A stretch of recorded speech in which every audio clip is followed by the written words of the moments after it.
గారు మాట్లాడతారు.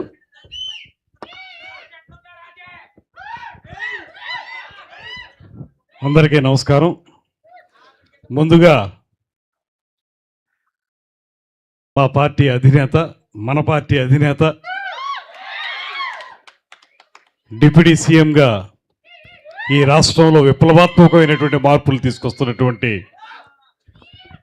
శ్రీ పవన్ కళ్యాణ్ గారు, ఆయన స్వయంగా కళాకారుడు నుంచి ప్రజా జీవితాల్ని చైతన్యవంతం చేయడానికి రాజకీయాల్లోకి వచ్చిన శ్రీ పవన్ కళ్యాణ్ గారి ఆశీస్సులతోటి నేను సినిమాటోగ్రఫీ మంత్రిగా, పర్యాటక శాఖ మంత్రిగా మీ ముందు నిలబడగలిగాను. మా అందరి తరపున కూడా, ప్రభుత్వం తరపున, జనసేన పార్టీ తరపున కూడా చెన్నై లవ్ స్టోరీ అనేటువంటి సినిమా సూపర్ డూపర్ హిట్ కావాలని మనస్ఫూర్తిగా కోరుతా ఉన్నాను. ఈ వేదిక మీద ఉన్నటువంటి నిర్మాతలు, చిరకాల మిత్రులు ఎస్కేఎన్ గారు, సాయి రాజేష్ గారు, ఇప్పుడే మాట్లాడినటువంటి ధీరజ్ గారు, అదేవిధంగా మిత్రులు శ్రీ సందీప్ పంచకర్ల గారు, ముఖ్యంగా డిప్యూటీ స్పీకర్, సన్నిహిత మిత్రులు శ్రీ రఘురామకృష్ణరాజు గారు. ఈ సినిమాలో వారిద్దరికీ అన్నిటికంటే మించి ఈ సినిమాకి ఇంత ఉత్సాహాన్ని, ఉత్తేజాన్ని ఇస్తున్నటువంటి 50 మంది సినిమా అభిమానులందరికీ కూడా నమస్సుమాంజలి తెలియజేస్తా ఉన్నాను. పాటలు చూస్తుంటే చాలా మెలోడీ ప్రధానంగా ఉన్నటువంటి పాటలుగా కనపడుతున్నాయి. మణిశర్మ గారంటే మెలోడీ బ్రహ్మ అనేటువంటి ఒక పేరు ఉంది. ఒకప్పుడు తెలుగు రాష్ట్రాలని ఉర్రు తొలగించినటువంటి అనేక సినిమాలకి ఆయన సంగీత దర్శకత్వం వహించారు. అటువంటి మణిశర్మ గారి సంగీత దర్శకత్వంలో అనంత శ్రీరామ్ గారి సింగిల్ కార్డు తోటి ఈ సినిమాలో పాటలు రావడం జరిగింది. ఒకటే ఈ సందర్భంగా నేను గమనించింది, ఈ 2-3 పాటల్లోనూ కిరణ్ అబ్బవరం గారిని చూస్తే మన పక్కింట్లో కుర్రోడ్నో, మనతో కలిసిమెలిసి తిరిగేటువంటి ఒక సాధారణ యువకుడిగానో కనపడేంత అద్భుతమైనటువంటి నటనా చాతుర్యం ఆయనలో నాకు కనపడింది. ఆ రకమైనటువంటి నటనతోటి చాలా సింపుల్గా, ఎక్కడా కూడా ఓవర్గా లేకుండా సటిల్గా యాక్ట్ చేస్తూ మంచిగా కనపడినటువంటి అబ్బవరం గారికి నేను ఇందాక అడిగాను, ఇప్పుడు ఎన్ని సినిమాలు యాక్ట్ చేశారంటే ఇది 12వ సినిమా అని చెప్పారు. 12 కాదు, 1200 సినిమాల్లో ఆయన నటించాలని మనస్ఫూర్తిగా కోరుకుంటూ, అదేవిధంగా గౌరీప్రియ గారు చాలా అద్భుతమైనటువంటి ఎక్స్ప్రెషన్స్ ఇచ్చారు. ఆ పాటల్లో నేను చూసినప్పుడు సాధారణంగా సినిమా అనేటప్పటికి ఒకప్పుడుకి ఇప్పటికీ నటనలో చాలా తేడా వచ్చింది. ఒకప్పుడు ఎక్కువగా మనం హావభావాలు ప్రకటిస్తేనే నటనగా ఉండేది.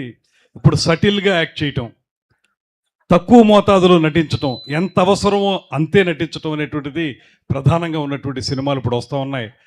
అలాంటి ఒక న్యాచురల్గా తీసేటువంటి సినిమా ఈ సినిమాగా కనపడింది. అంత న్యాచురల్ ఎక్స్ప్రెషన్స్ ఇచ్చినటువంటి గౌరీప్రియ గారికి తెలుగు సినిమా రంగంలో మంచి భవిష్యత్తు ఉందనేటువంటి మాటను కూడా ఈ సందర్భంగా మనవి చేస్తూ, ఎస్కేఎన్ గారు కానీ, సాయి రాజేష్ గారు కానీ, అదేవిధంగా ధీరజ్ గారు కానీ, ఈ ముగ్గురు కూడా చాలా కష్టపడి పైకి వచ్చినటువంటి ఒక యువకులు.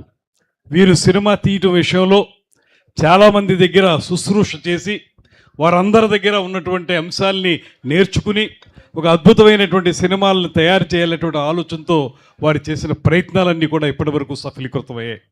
కలర్ ఫోటో సినిమా నేను చూశాను. అసలు ఒక సాధారణమైన యువకుడు సినిమా హీరో అంటే కాదేమో అనిపించేగా ఉండేటువంటి ఒక డీగ్లామరైజ్డ్ పర్సన్ని ఒక అద్భుతమైనటువంటి పాత్రలో, ఆ సినిమా హృదయానికి హత్తుకునే విధానం కూడా అద్భుతంగా ఉంటుంది. అలాంటి చక్కటి సినిమా తీసి వారి యొక్క టేస్ట్ని, ఈ నిర్మాతల యొక్క టేస్ట్ని మనకు చూపించారు.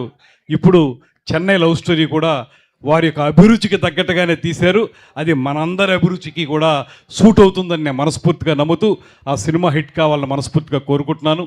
పేరులో చెన్నై ఉన్నప్పటికీ కూడా సినిమాటోగ్రఫీ మంత్రిగా కానీ, టూరిజం మంత్రిగా కానీ నాకున్నటువంటి ఆనందం ఏంటంటే, సినిమా పేరులో చెన్నై పెట్టిన సముద్ర తీరం మన ఆంధ్రప్రదేశ్లోని సముద్ర తీరాన్ని మీరు తీసుకున్నారు.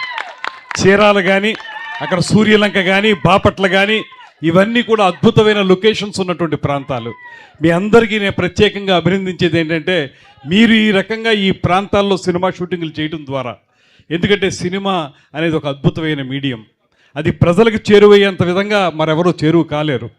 అందువల్ల సినిమాలో ఒక ప్రకృతి సౌందర్యాన్ని మీరు చూపించిన విధానం వల్ల ఎంతోమంది ఆ విషయాల పట్ల ఆకర్షితులై ఆ ప్రాంతానికి మీరు సందర్శకులుగా, టూరిస్టులుగా రావడానికి అవకాశం దొరుకుతుంది. కనుక మీరు ఆంధ్రప్రదేశ్ యొక్క అందాల్ని సెల్యులాయిడ్ మీద చూపించిన విధానానికి నేను ప్రత్యేకంగా మీకు అభినందనలు తెలియజేస్తూ, మీరు చెప్పిన విధంగానే రాబోయే రోజుల్లో సింగిల్ విండో సిస్టంలో మీకు 100% కూడా ఏ రకమైన పర్మిషన్లు కావాలన్న సినిమా షూటింగ్లకి 100% కల్పించడానికి ఈ ప్రభుత్వం, చంద్రబాబు నాయుడు గారు, ఉప ముఖ్యమంత్రి పవన్ కళ్యాణ్ గారి నేతృత్వంలో 100% సహకరిస్తుందనేటువంటి మాటను కూడా మీ అందరికీ మనవి చేస్తూ, అదేవిధంగా సినిమా రంగానికి సంబంధించిన మౌలిక సదుపాయాలు కూడా ఇక్కడ ఏర్పడాలి.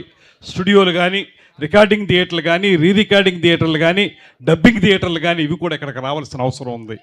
974 కిలోమీటర్ల పొడవునున్నటువంటి సముద్ర తీరం అద్భుతమైన అందాలను మనకిస్తుంది. అవి తెలంగాణలో లేవు. ఇక్కడ అద్భుతమైన అందాలు మనకు ఉన్నాయి. ఈ అందాలని మీరు చూపిస్తూనే మరో పక్కన హైదరాబాదులో కట్టినట్టుగానే ఇక్కడ స్టూడియోల్ని వాటిని కూడా నిర్మించండి. దానికి ప్రభుత్వం సంపూర్ణంగా సహకరిస్తుంది. ఆంధ్రప్రదేశ్లో తెలుగు చలనచిత్ర పరిశ్రమ వేళ్ళునుకోవటానికి ఈ ప్రభుత్వం సంసిద్ధంగా ఉందనేటువంటి మాటను కూడా మీ అందరికీ మనవి చేస్తూ, ఇలాంటి ఔత్సాహిక నిర్మాతలు, ఔత్సాహిక దర్శకులు, ఇప్పటికే మంచి పేరు తెచ్చుకున్నటువంటి వారు, జాతీయ అవార్డులు తెచ్చుకున్నటువంటి ఇలాంటి యువకులు మంచి సినిమాలు తీయడం ద్వారా, ఇలాంటి హీరోయిన్లు మంచి సినిమాల్లో యాక్ట్ చేయడం ద్వారా రాబోయే రోజుల్లో తెలుగు సినిమా ఖ్యాతిని మరింతగా విశ్వవిఖ్యాతం చేయాలని మనస్ఫూర్తిగా కోరుకుంటూ వారందరికీ శుభాభినందనలు తెలియజేస్తూ సెలవు తీసుకుంటున్నాను. నమస్కారం. జై Hind. Thank you so, thank you for gracing the event. ఇప్పుడు ఆంధ్రప్రదేశ్